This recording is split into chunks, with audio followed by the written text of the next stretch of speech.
hero tuy kurlu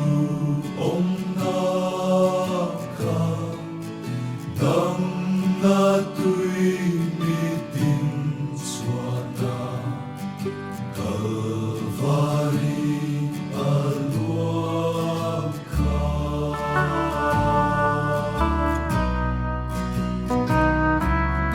Cross kiama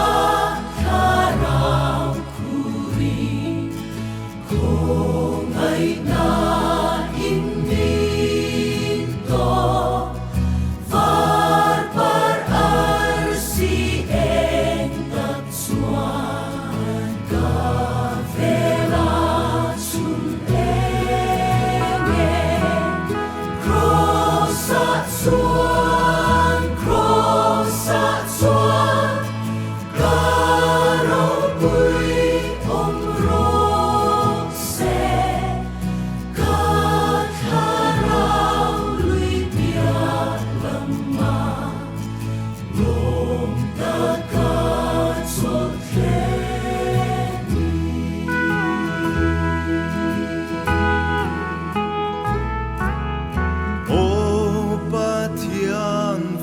Cross lucu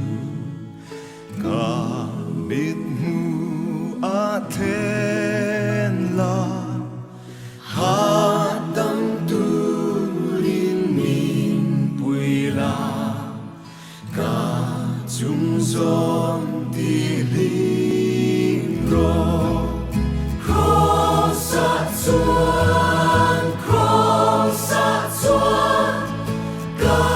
Karabuy omrose Katharaw luy pialama Rom takatsoteni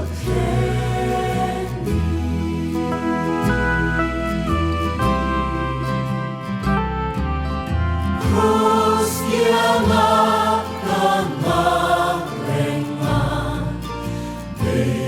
Seile ring